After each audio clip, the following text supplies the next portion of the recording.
Good afternoon, all.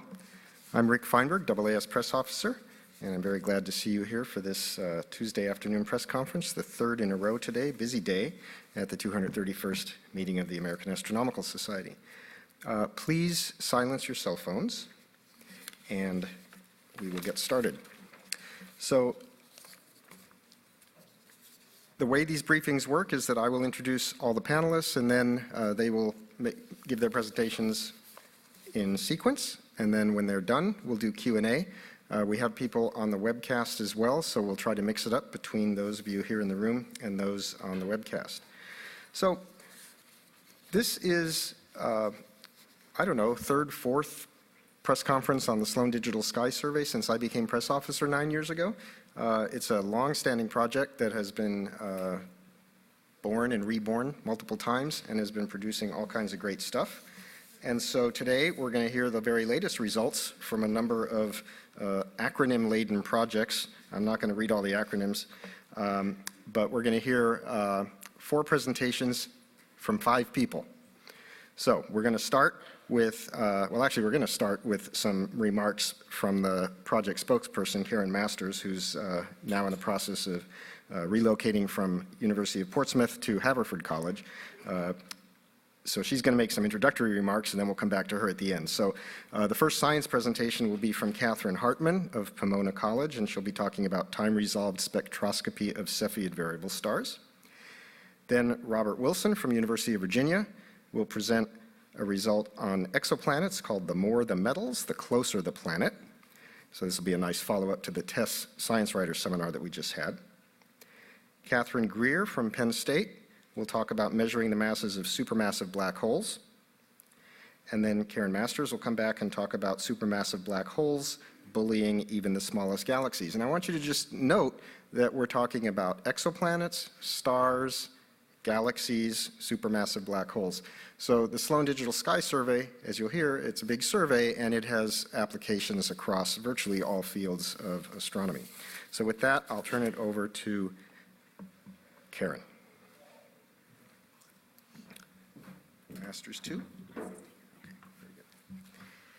Thank you very much, Rick. As Rick mentioned, I'm the spokesperson of the 4th phase of the Sloan Digital Sky Survey, and I just wanted to give a quick introduction to the surveys and where we're at now with the program. So again, Rick mentioned this, we're a very long-running survey. By some counts, there's been 18 years of Sloan Digital Sky Surveys. We're on the 4th phase currently. We have almost annual public data releases, so we've done 14 of those in total. We had one in July, and we're planning the next one for December of this year. We've imaged 35% of the sky, but right now, in the 4th phase, SDSS is a spectroscopic survey, so we take spectra of objects in the sky, and we've taken more than 4 million spectra. And the contributions SDSS surveys have made to science are wide-ranging and vast in content, more than 5,000 scientific papers, cited more than 200,000 times, in part because of this philosophy of open data.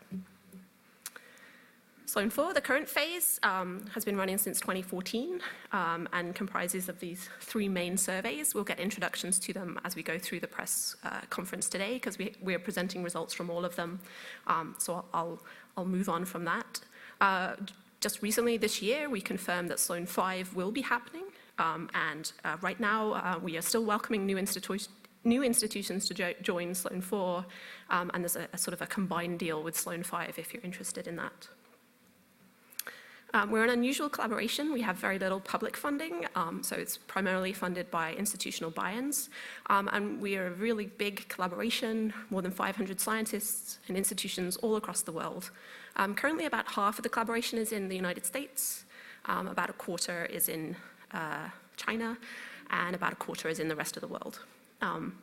Our next collaboration meeting will be in South Korea, where we have members, and this year we met in Chile. And so this is a picture of the collaboration meeting in Chile in July with some of the plates that had been used in Chile. This is one of the exciting innovations for Sloan 4.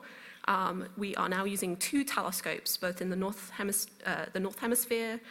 hemisphere in New Mexico, the Sloan Foundation Telescope, which is the one we've been using for 18 years, nearly 20 years.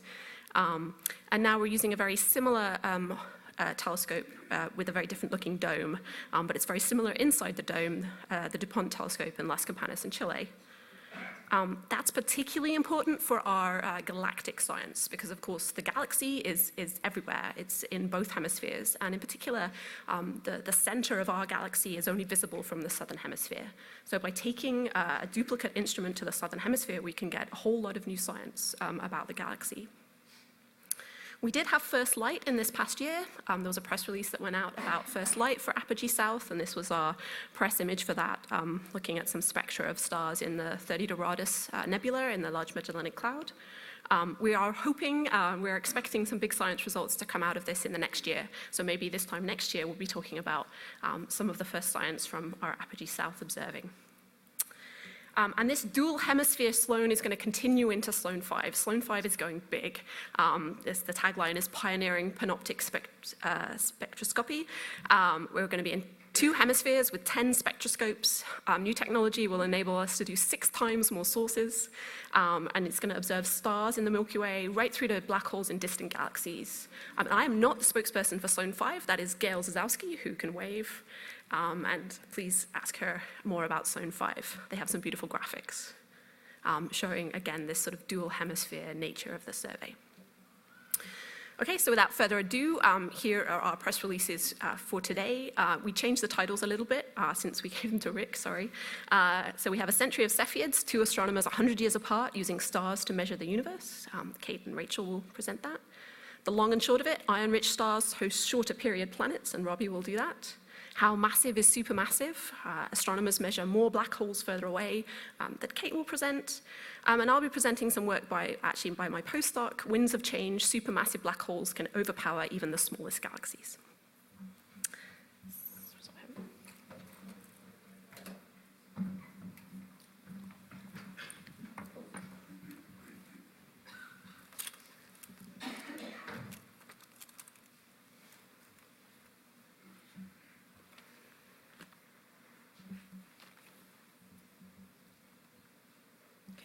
Hello, my name is Rachael Beaton, and I'm a postdoctoral fellow at Princeton University, and this is my student, Kate Hartman, who's at Pomona College, and we're here to present A Century of Cepheids, 2 astronomers 100 years apart use stars to measure the universe. So since we have 2 astronomers, we're going to have 2 sort of mini presentations. Kate is going to be Kate, presenting her research. I am going to be Henrietta Leavitt, presenting Henrietta Leavitt's research. And we thought it would be better that, I do that. So for many in the room, Henrietta Leavitt is now a very familiar name, but a lot of the work that was enabled by Henrietta Leavitt, she received no credit. And the people that did receive credit did some really amazing things. And 2 of those amazing discoveries are presented here. On one side, you see the fact that Cepheid-type variables and the relationship that Henrietta Leavitt discovered were used to actually demonstrate that our galaxy wasn't the only galaxy in the universe. There were other galaxies. And that was a pretty big discovery by Edwin Hubble. Edwin Hubble did other measurements using Cepheids and other galaxies and was ultimately able to show that the universe is expanding, and he was able to measure the expansion rate, which is the Hubble constant. And we all know Hubble's name. It's everywhere. But all of this work was enabled by the observation or the measurements that were taken by Henrietta Swan Leavitt, who was a computer at Harvard College Observatory at the beginning of the 1900s. And Henrietta Leavitt was educated. She went to Radcliffe College and has a bachelor's degree, but she never received a PhD or any further official academic training. And she was hired first to just work in the observatory, and then in 1903, she was hired in particular to work with photographic plates of the small Magellanic Cloud that were taken from the new Harvard Observatory in Peru by male astronomers there. And what she was supposed to do is to go in and measure the brightnesses of all of those little dots in that diagram. Each one of those little dots is a star, and her work was to go measure the magnitudes and positions for each one. And she did that using this device called a fly swatter. And so on that little device, that's a see-through, like a transparency, where the different brightnesses, so what they would look like on the plate, are written. And so she compared each star to that fly swatter to figure out how bright it was. And one thing she found really fascinating were the variable stars in the small Magellanic Cloud. And in 1908, she published a catalog of 1,777 variable stars that were identified using that fly swatter, looking at dozens of images of the Small Magellanic Cloud. And in this one sentence, which I've highlighted here in purple, she notes that the faint variable stars that they were able to see, so stars that are varying over time, those stars had shorter time periods over which they varied, shorter periods. Fainter stars had short periods. And it was just very casual remark, equally interesting remark that she had in this paper in 1908. 4 years later, in 1912, she actually published the periods of the 25 best observed stars. And in this paper was actually published under Edward Pickering, the head of the observatory, although it does say that the report was prepared by Henrietta Leavitt there in the first sentence. And she published this plot, which I've annotated to look more modern and colorful, where she plotted the maximum brightness, where I'm showing that line, that's the maximum brightness in orange, and the minimum brightness in red for the different Cepheids that she had measured. Versus their period, so the short periods and the long period stars. And she noticed that they followed a straight line, so a period-luminosity relationship. And what that means is that the intrinsic brightness of a Cepheid star is related to its pulsation period. That means that if I can go measure the period of a star and I can measure how bright it looks to me, I can figure out how far away it is, and I can measure distances using stars. And this was the first time anything like this had ever been conceived or measured, and Henrietta Leavitt did it. Unfortunately, she worked on another project for a while, and she wasn't able actually to continue her work with variable stars. She died in 1921 when she had just started to work on variable stars again. So 100 years later, a lot of things have changed. And in particular, the AAS in 2009 actually put a note asking everyone to please refer to the period-luminosity relationship for Cepheid stars as the Leavitt Law. We have the Hubble Law, we have the Hubble Fellowship, we have the Hubble Telescope, so let's have the Leavitt Law. And a lot has changed about how we use the Leavitt Law as astronomers. We've gotten very, very precise. There'll be a talk, or there was a talk by Adam Rees showing you what we're capable of doing with the Leavitt Law today. But there's still aspects that we're trying to improve and get better. And one of the toughest things for us to measure about Cepheids is actually their composition. And we know, or we're pretty sure, that that composition plays a role in the Leavitt Law in some way. And the work that Kate has been doing is trying to understand this last piece, the Leavitt Law, the composition, and how that affects the stars. So I worked with Rachael this past summer at the Carnegie Observatories, and I was lucky because I had a lot more data than Henrietta Leavitt did, thanks to surveys like APOGEE. As Karen Masters explained, APOGEE is a dual hemisphere survey, and it uses plates like the one on the right of the slide, so we can point once, but observe 250 stars at once. So it has a gigantic footprint on the lower left there. It observes stars throughout the galaxy, and the data set is massive. APOGEE primarily observes giant stars, again on the right in the lower of the two purple boxes. But it wouldn't be much of a stretch for it to observe Cepheids, which are primarily in the upper of the two boxes in the supergiant category. Cepheids are pulsational variables, so they actually physically change size throughout the pulsation period.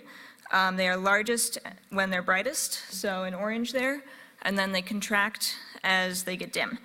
And there are a couple other parameters that change as well, like temperature and density. And what this does is change the appearance of the spectrum. On this slide, we have spectral lines for iron and silicon. From the same star, but from 5 different points in the pulsation period. And at each of those points, the line looks a little bit different. And what I was testing this summer was whether APOGEE analysis can identify properly and measure properly the amount of each element across the period. And we found that it can, in fact, do this, that it can measure the proper amount of each element regardless of what the spectral line looks like, which means that we can use APOGEE and its gigantic footprint to try to tease out some of these metallicity effects in the Leavitt Law. Thank you. Thanks.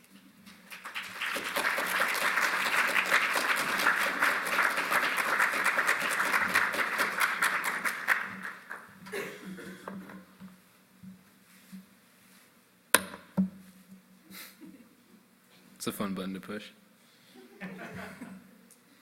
Bigger than Trump's button.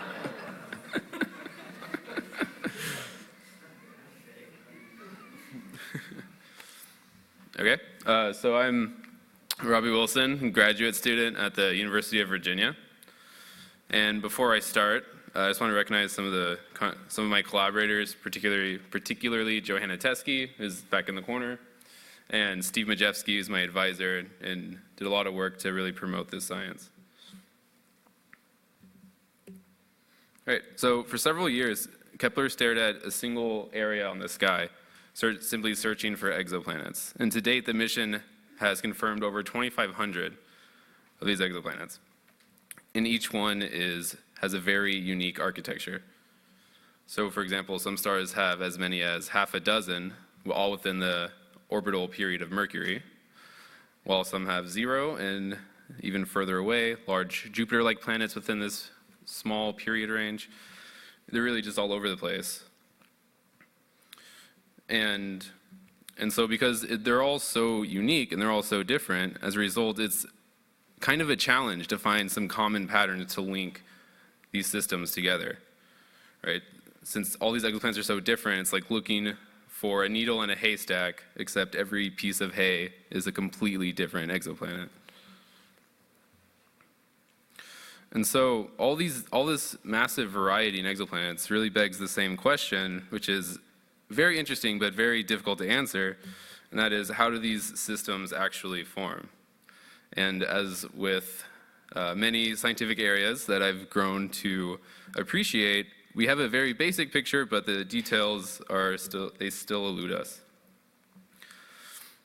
So stars form when giant clouds of gas and dust in space collapse under the force of their own gravity. As these clouds collapse, most of their mass goes into forming a central star. However, some of this gas and dust remains outside of the star and forms a disk which orbits around it. The remaining material left over then contributes to the seeds of planet formation. However, the specific kinds of planets that form from these processes are still really difficult to predict. This entire process takes millions of years, which is a split second in a universe's lifetime, but obviously much larger than a human life.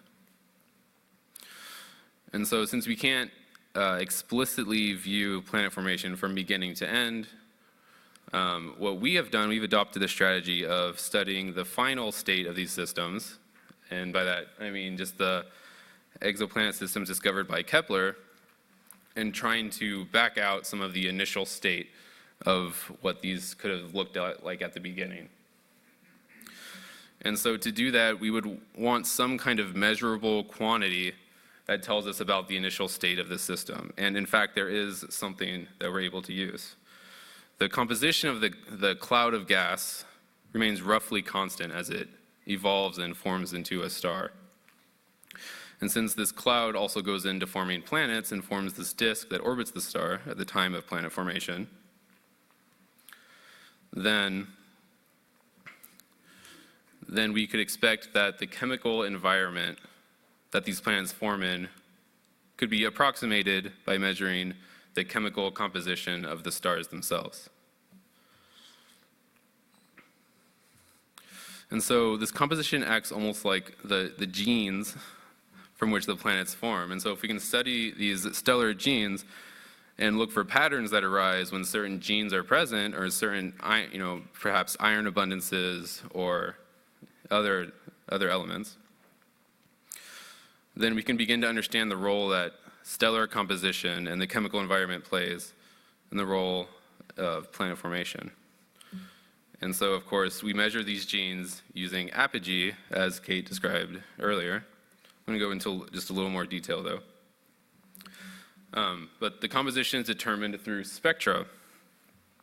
So different elements in the atmospheres of stars will interact with the light in very different ways as it's escaping from the star. And the relative amount of absorbed light at specific wavelengths tells us how much, for example, iron would be in the star itself. And so you can see here in the middle of this slide, this range from very iron poor to a very iron rich star. So the difference in iron here is a factor of about 100, a little over 100.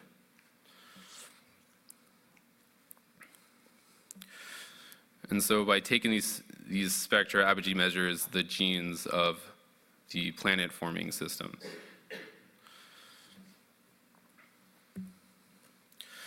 And so to backtrack a little bit on Kepler again, it discovered a large number of these exoplanetary systems on this single area on the sky pictured here, and really represents, this picture represents then thousands of these end stages of planet formation. And listed here are the actual exoplanet confirmed and candidate exoplanets that have been discovered by Kepler. It's about 4,500 points in this picture, 2,500 of which are confirmed.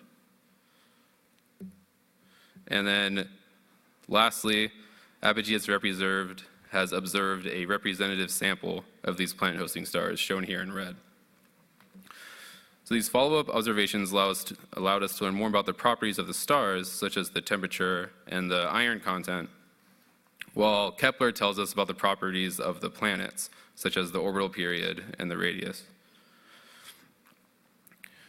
Because the precise stellar properties can't be inferred from Kepler, and the precise planetary properties can't be observed by APOGEE, our program represents a very symbiotic relationship between the Kepler and APOGEE datasets. And so we now have this sample of exoplanetary systems discovered by Kepler, and because of APOGEE, the information about the chemical environment in which these systems formed. And so we now look at these genes and try to find any patterns that we could possibly arise with a more complete picture now than what Kepler could do on its own or APOGEE on its own. And I think what we found was a bit surprising.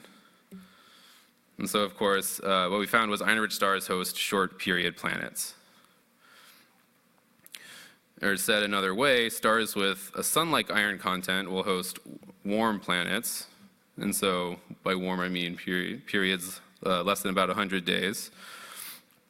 While stars that are relatively enhanced in iron will host hot planets, so very, very close in. And so this is a pattern that we were able to uncover definitively because of the precision of APOGEE and how well APOGEE can measure these iron abundances. However, the fact that the chemical environment plays a role in planet formation isn't particularly surprising. What the surprising part of this work is the amount of iron content that plays a role. So we found that a difference of about 25% makes a huge change in exoplanetary and the exoplanetary systems that form. So to put that into perspective, planet-hosting stars have been known to range in iron content by factors of up to 100. And as you can see from these two spectra at the bottom, plotted right on top of each other,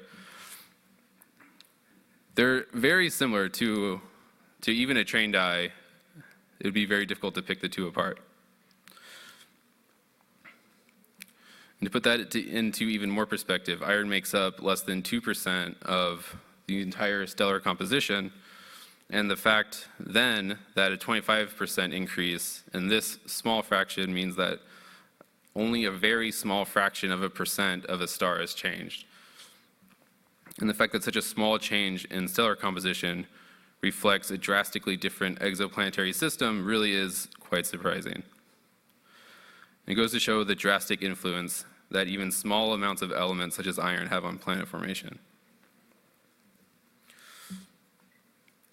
And so the trend that we see that iron-rich stars host hot, short-period planets begs a fairly simple question. At what distance to the star does a planet transition from hot to warm? And so we can try to answer this question by measuring the difference between the samples of stars that host hot planets and the samples of stars that host warm planets. We start by guessing where this transition occurs. Our guess in the orbital period acts as this transition such that those planets with periods less than our guess are hot, so the closer to the star, they're hotter, and planets with periods of greater than that than our guess would be warm. So for each guess, we calculate how different the group of host stars is in each subsample. And we should expect that at some critical period, these differences are maximized. And in fact, we were able to find this. And this critical period is about 8 days.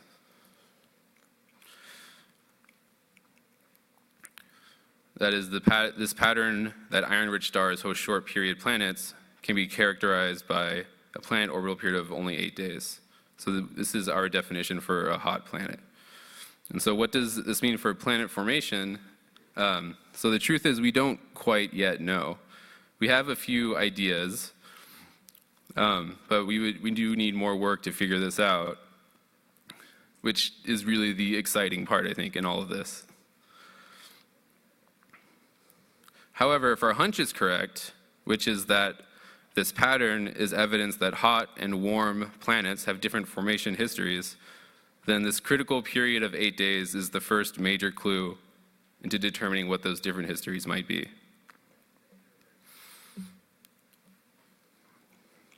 So after the report of these findings, we still do not quite know what causes this pattern, but what we have learned is that the combined data set of precise apogee stellar composition and parameters paired with the Kepler planet parameters provides a more complete picture into the intricacies of these exoplanetary systems. And we know that even small differences in stellar composition can have a profound impact on the formation of exoplanetary systems. With apogee measuring the chemical compositions of more than 20 atomic elements, there's a lot more information to be mined following what we did for iron. And lastly, if you want to find a warm exoplanet, your best bet is to look around a star with iron content similar to the sun. Thank you.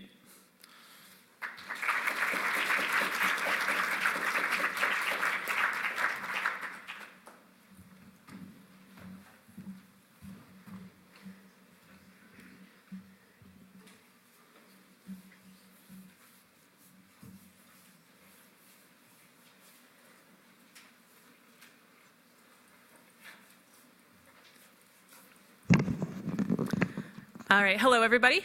My name is Kate Grier and I'm a postdoc at Penn State University.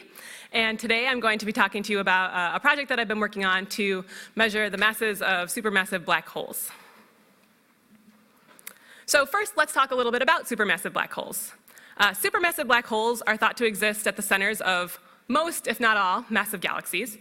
And we have observed a number of relationships between the properties of the galaxies that these black holes live in and the masses of the black holes themselves.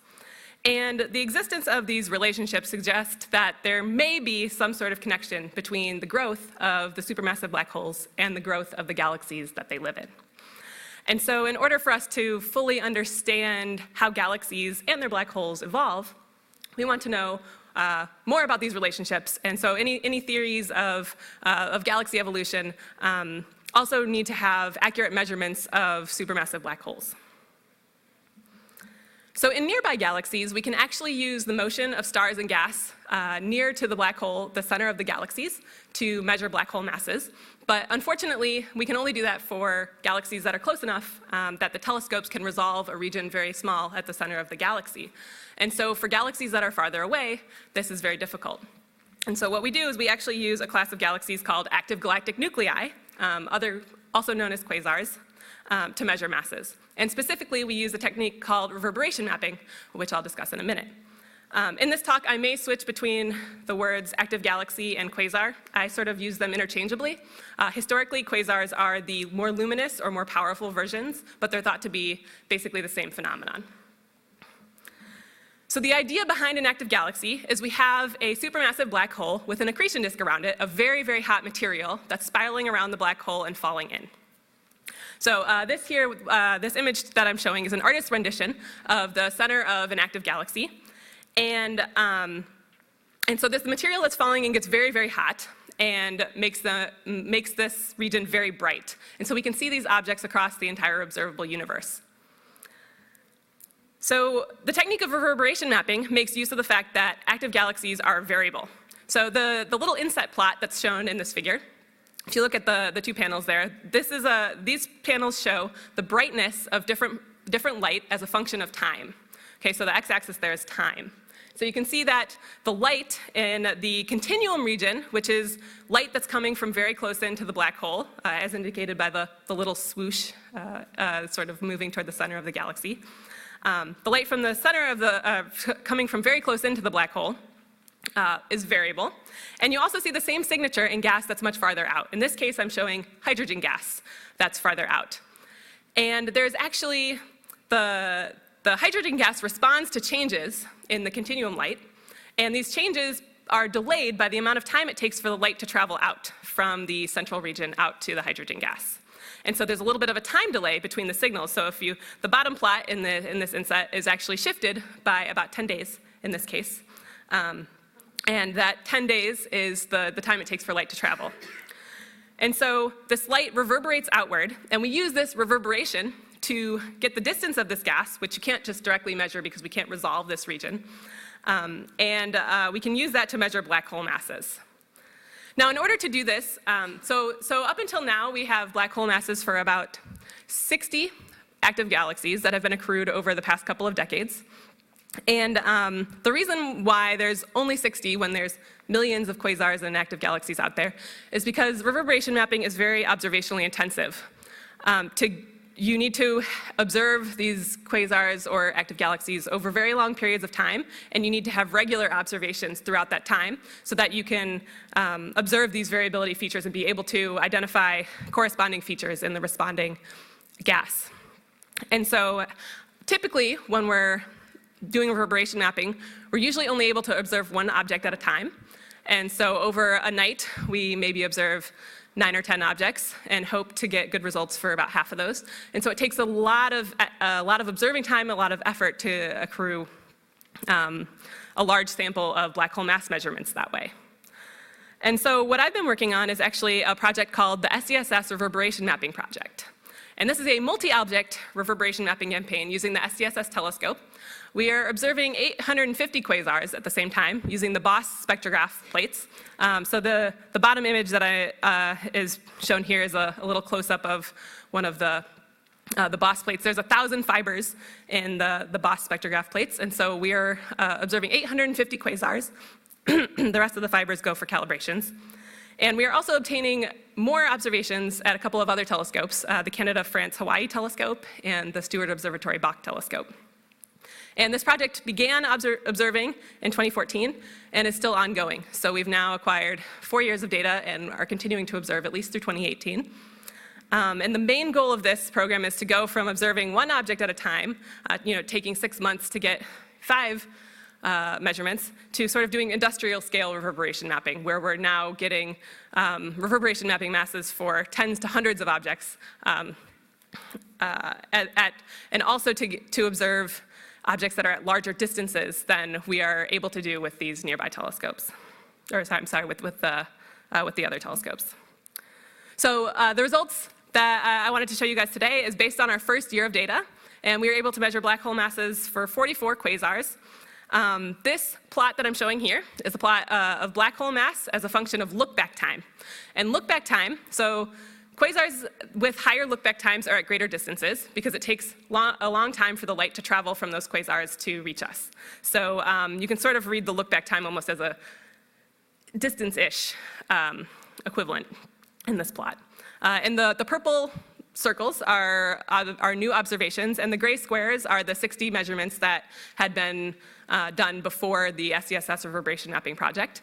And so you can see that these quasars are much farther away than the majority of the quasars that had been previously measured, which is exciting because the farther back you go, you eventually get to a point where quasars are actually, and active galaxies are more active. There's more things going on in the past than there is currently with active galaxies, and so we're starting to push out toward that regime in time. And this is also the largest sample of measurements to be done at once. So we've expanded the sample of reverberation mapped objects by quite a bit with this study. So in summary, we have measured black hole masses via reverberation mapping in more quasars at larger distances than has ever been done before. And we're starting to push out beyond the local universe and toward the era of prime supermassive black hole growth, which will be very interesting for future studies of black hole and galaxy evolution. Our work increases the sample of reverberation-mapped quasars by about 2/3, from 60 to about 100.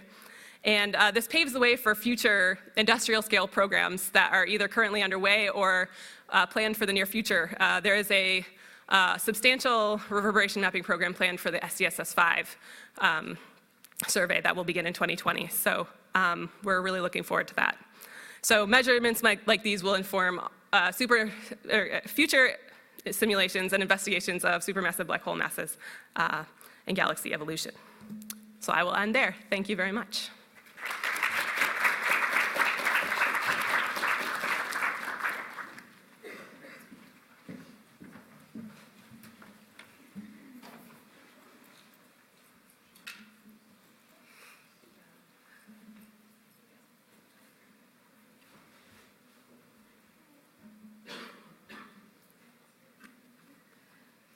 So hello again, I'm Karen Masters. I'm an associate professor at Haverford College, recently moved from Portsmouth University. And this is actually a press release or a result that was led by a postdoc of mine who is still working at Portsmouth University. Unfortunately, was not able to be here to present this herself, so I'm presenting it for her.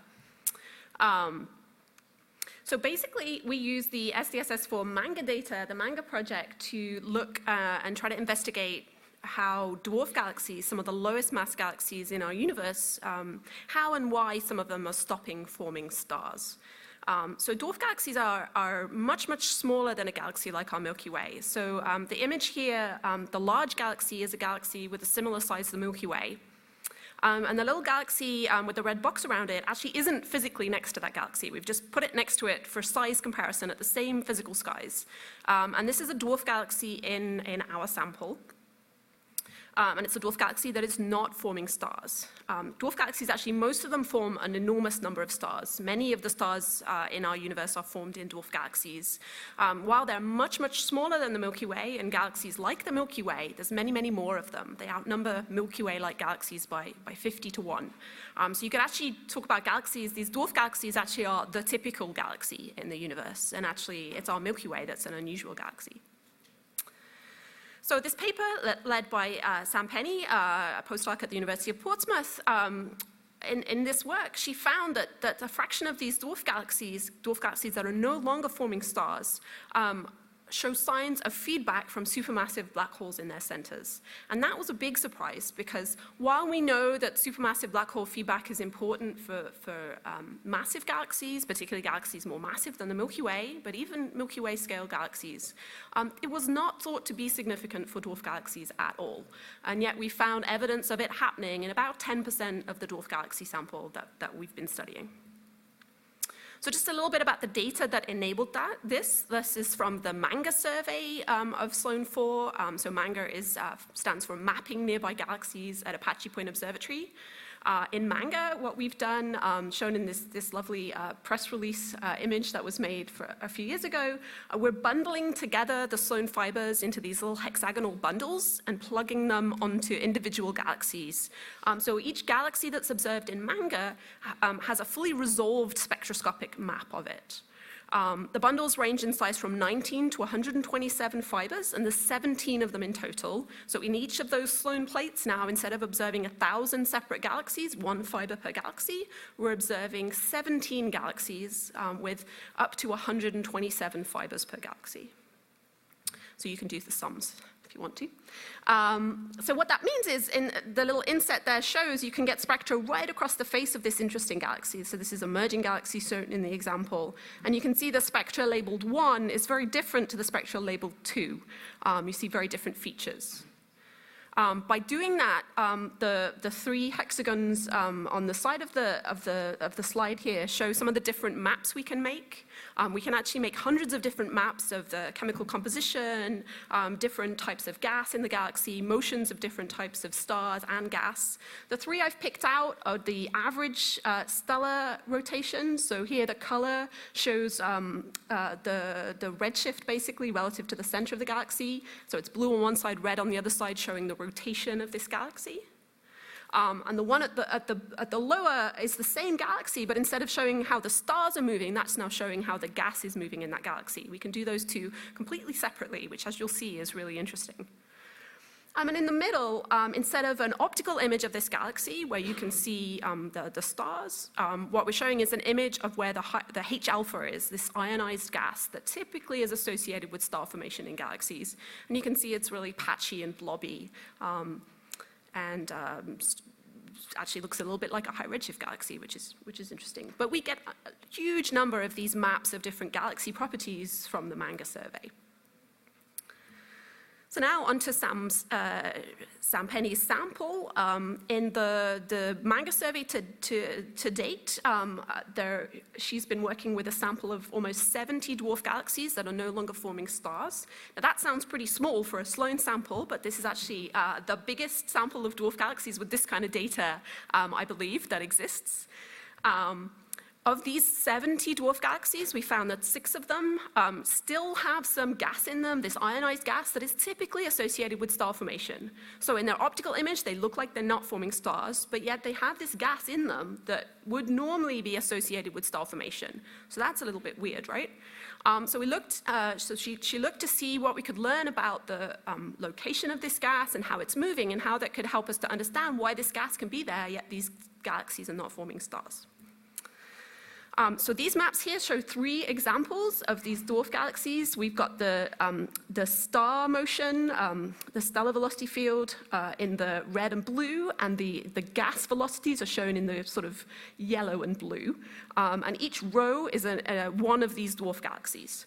So I think you can immediately see they don't look the same, right? The gas and the stars in these galaxies is not doing the same thing. It's not moving in the same way.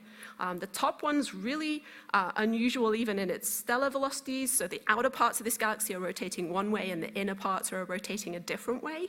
And then the gas is rotating in a third plane entirely, or maybe it's not rotating. At least its velocity field, it's not consistent with it rotating with either of those 2 populations of stars. And the other 2, just the same. The gas velocity field is not consistent with it being gas that's co-rotating with the stars in that galaxy. So it's not gas that's associated with the stars. So now we can actually make a map of where this gas is relative to the optical image of the galaxy. And so that's what's shown here. So the sort of the background image of these 3 galaxies is the 3 of the dwarf galaxies from our sample. The white hexagons show the region of that galaxy where we've got this MaNGA data. So that's the hexagonal bundle where that was over this galaxy. And the sort of purpley orange shows where this ionized gas is. And you can see, I think, that this looks an awful lot like jets from an AGN. It doesn't follow the morphology of the stars at all. And the velocity fields show gradients in the direction of this symmetric ionized gas. And if you look at the ionization levels of this gas, you can actually figure out what is heating it up. Gas that's heated up by star formation shows different ionization levels to gas heated up by supermassive black hole accretion disks. And this looks like gas that's been heated by a supermassive black hole, by infall onto a supermassive black hole. So all the signs are that this is jets of gas coming out from a supermassive black hole in the center of these galaxies. So these look to be dwarf versions of the red geysers. Sloan had a press release about red geysers shutting off star formation in massive galaxies a couple of years ago. What was really new here and unexpected is that we're finding it in these dwarf galaxies where we didn't think this would have AGN feedback or feedback from supermassive black holes would play any role in turning off star formation. And yet in 6 of our 70 dwarf galaxies, that's 10% of the sample, we're seeing evidence for feedback from supermassive black holes. So just to conclude, again, I've got two examples of the galaxy images with again, the orange and purple now offset from it is showing this ionized gas morphology where you can really start to see it looking like those jets outflowing from a supermassive black hole. And again, at the lower, the big galaxy, nothing to do with the sample actually, just there for scale to show what a galaxy like our Milky Way would look like. And these are much, much smaller galaxies, but incredibly common. So understanding how stars stop forming in dwarf galaxies is incredibly important for understanding how star formation stops in the whole universe. Thanks.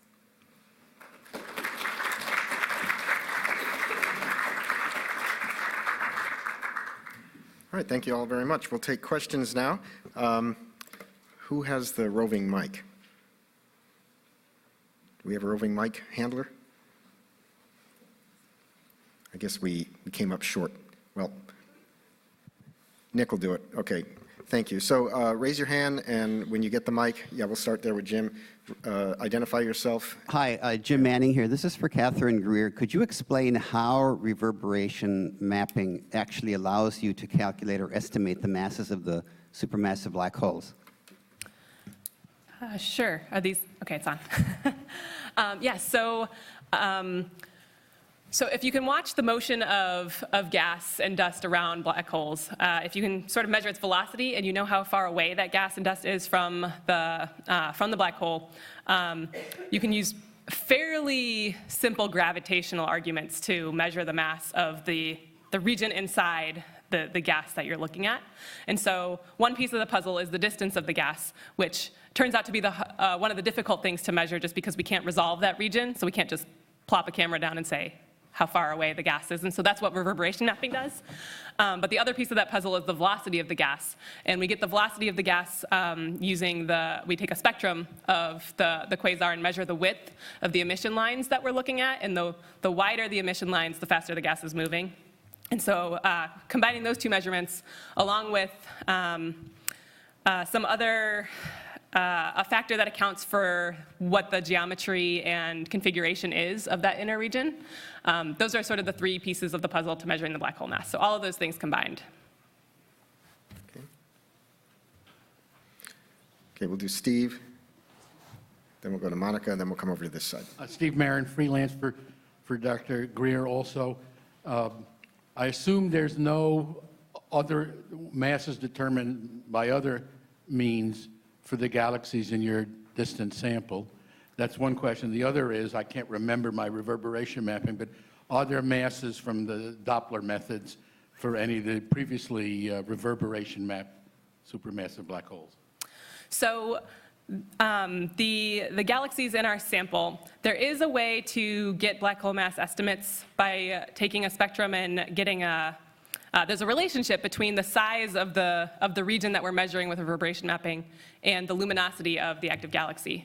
And so that relationship, that means if you can get a luminosity measurement, you can get an estimate of the size of that region, that broadline region size that we're looking for.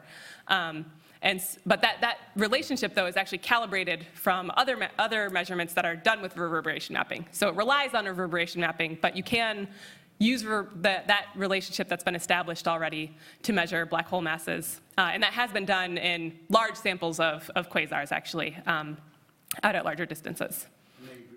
And yes, they actually do agree fairly well with the measurements that we got for ours. Monica Young with Sky and Telescope. I had two questions. One is for Karen Masters. I was wondering if you could tell us have the masses of the black holes been measured in these dwarf galaxies, and if so, how massive are they? And then I have a second question for Kate Hartman and Rachael Beaton.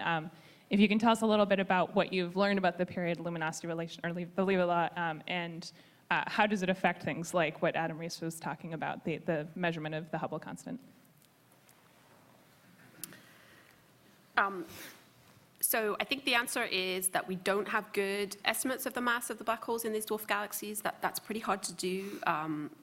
In a lot of them, there's not a lot of evidence for a black hole, actually. They're not optical, AGN, so sort of the evidence is sort of circumstantial, right? We're seeing this ionized gas that looks like it's ionized by a supermassive black hole, but we don't have an observation directly of the supermassive black hole itself. But the dwarf galaxies, the galaxies themselves are like 1 billion solar masses, and so if the black holes are following the typical black hole mass galaxy size relationship, they're pretty small black holes. So yeah, it's pretty small supermassive black holes, much smaller than the type of supermassive black holes that Katherine is studying. Okay, I think we had a question over here. It's still, I'd give them. Oh, sorry, go ahead. So the Leavitt Law. Hello? Okay. Yeah, so this was step one in a project to actually, so in a few months, the Gaia satellite is going to produce direct distances using trigonometric parallax. It's going to give its first measurements, and eventually it will make these measurements for 1 billion stars. And that will give us independent distances to individual Cepheids in our galaxy. And so this was step one in a project to use the APOGEE spectrograph to measure very carefully, very homogeneously, the metallicities for those stars in Gaia. And the first thing we had to do was prove that we could do it.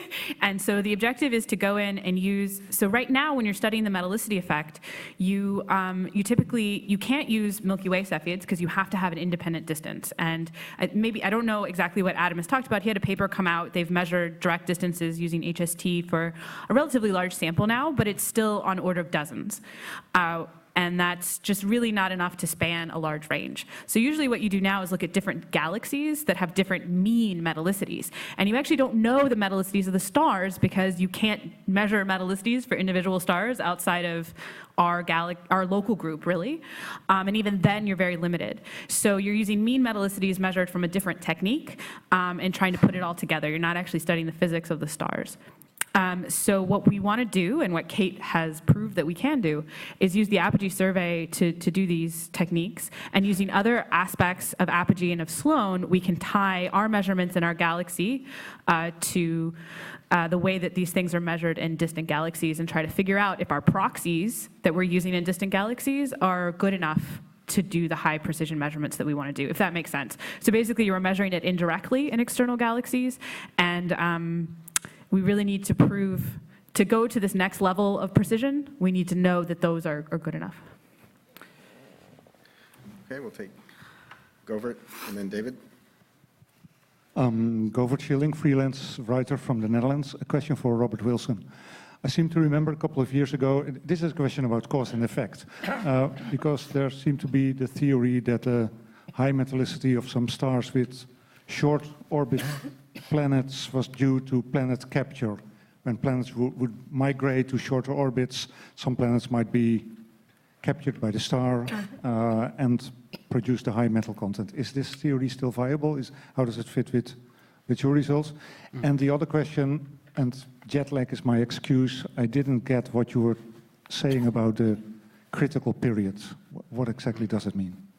Okay, so to answer your first question, so the idea that as planets migrate inwards, they could push maybe rocky material onto the star and increase its metallicity. And so that is one potential explanation for this. The caveat I would say is that that's never been proven to be the case with small planets, and most of the planets in our sample are Earth-like in size. Maybe 1 to 3 Earth radii is a typical planet in our sample. And so that has been shown to be true with hot Jupiters, for example, but not necessarily this planet type. And the second question, the critical period of 8 days. And so what we think this may represent is potentially a region or a distance into the star where this different formation, potentially a different formation mechanism may take over. So for example, mechanism 1 would work at distances further from the star. This would be about 0.07 AU and further out, whereas mechanism 2 would be more dominant at distances less than 0.07 AU. And so, but of course, those two mechanisms are still unknown. Okay, David, do you have the mic? Oh, sorry. David Ehrenstein, American Physical Society. About reverberation mapping, I know I'm going to look dumb with this question, but I think you said 10 light days was the distance from the center.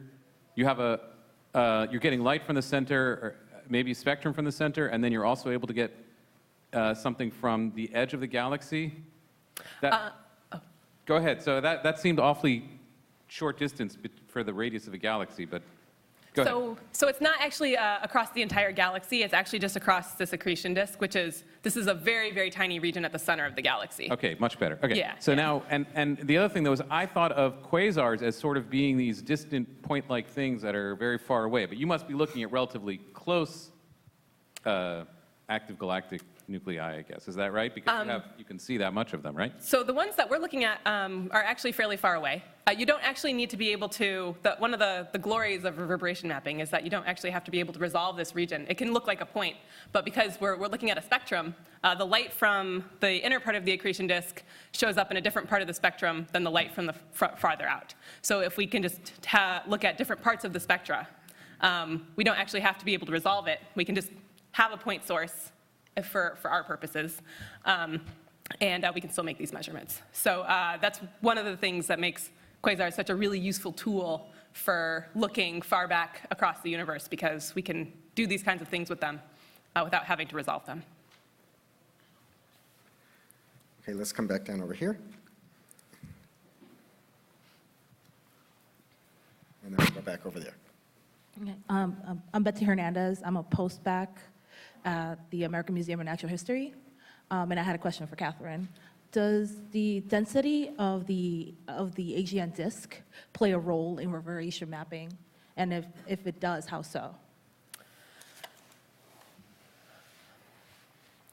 So mostly, so the key thing for reverberation mapping is that we're looking at ionized gas. And so it's really just the luminosity or the brightness of the light that's being emitted from very close in. So how powerful the quasar is sets how large the broadline region is, so how far away this gas is that we're looking at. So if you have something that's more powerful, you'll have a larger region, and that tends to be what we focus on, is just the overall luminosity. Okay, I think we had a couple back here. Do we have some online too?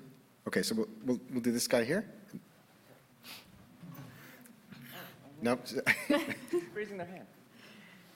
This gentleman up here, sorry, and then we'll go back to the webcast. I'm Farhan Hassan from Reed College. My question's for Kate Grier. So for the galaxies, so for the quasars, which you have measured black hole masses for, did you also observe correlations between the black hole mass and galaxy properties, such as luminosity? So we have not yet been able to get precise enough measurements of the other galaxy properties. Because we're looking at these quasars so far away, it's very difficult for us to actually get information about the galaxy itself instead of just the active nucleus. And so that is something that people in our collaboration are working on, trying to peel out information about the host galaxies too, but we have not yet done that, at least with this particular set. We actually did have a paper out last year with looking at this quasar sample, looking at the closest set of them. They were able to make some measurements of galaxy properties, but we haven't done that specific. Okay, let's go to the webcast. Okay. The first few questions are for Robert Wilson from Rick Leavitt, freelance.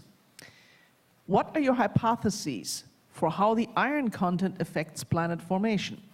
Also, can you explain what this 8-day orbital threshold is? Is that basically the habitable zone's inner boundary for this type of star? So I'll start with the second question. So this 8-day orbital period, it doesn't represent a habitable zone. So in our study, we only looked at very close-in planets. So all the planets that are sampled would likely be much too hot to have any kind of life.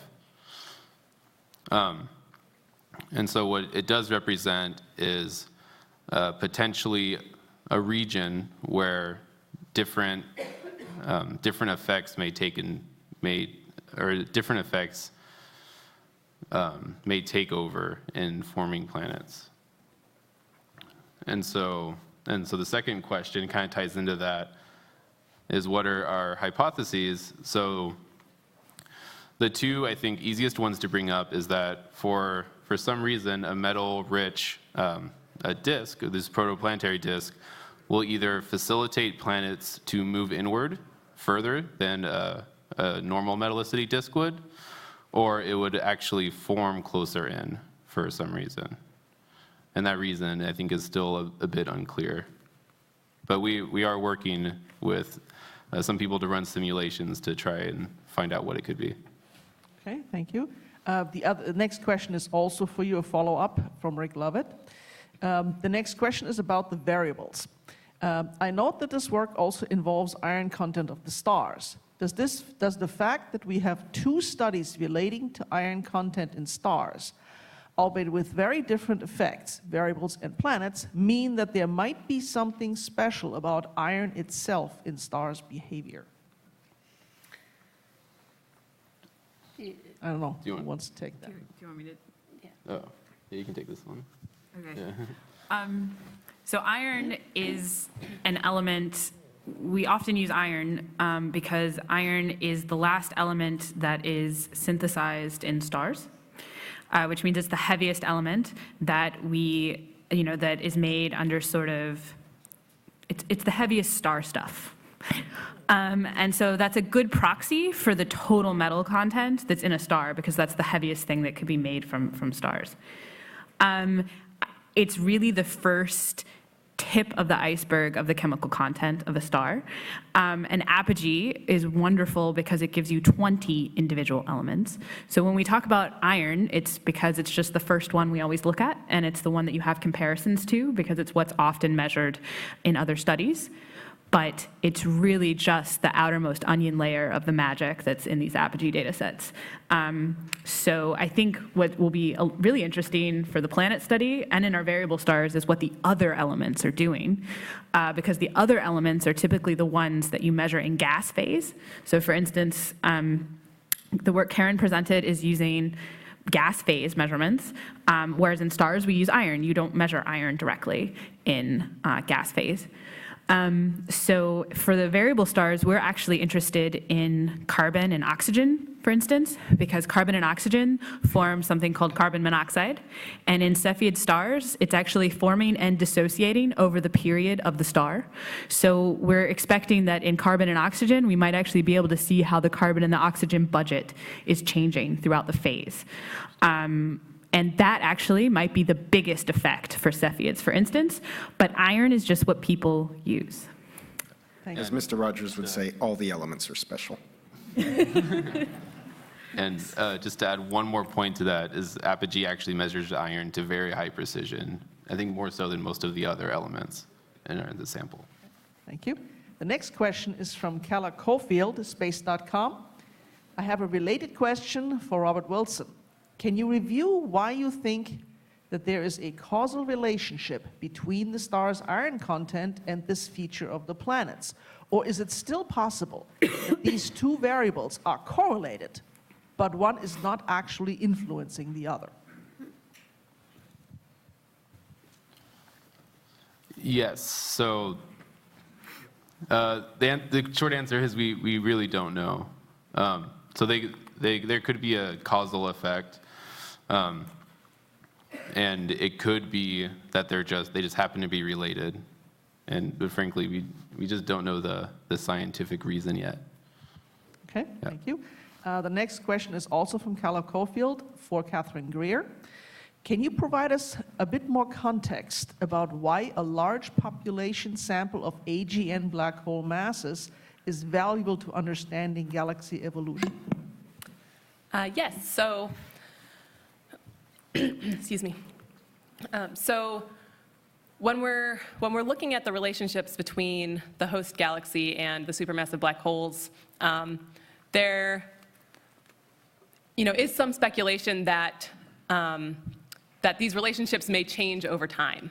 And so in order to determine whether that's the case and determine the nature of these relationships throughout time, we actually need to be able to have a sample of measurements of both the host properties and the supermassive black hole masses across a variety of distance and time scales. And so what we're trying to do is push farther back in time so that we can hopefully start to explore these relationships in larger numbers of objects at much higher distances. I'm afraid that's all the time we have, so I'm going to wrap it up here. I want to thank the Sloan folks for another very interesting set of results. We look forward to a future SDSS 5 press conference. Tomorrow morning, we resume with a press conference at 10:15 on fast radio bursts. For the press corps, a reminder that we have a reception this evening hosted by the National Radio Astronomy Observatory. It'll be right here in this room at 6 o'clock. And then don't forget there's also the public event on Astronomy Picture of the Day happening this evening at 7. See you tomorrow.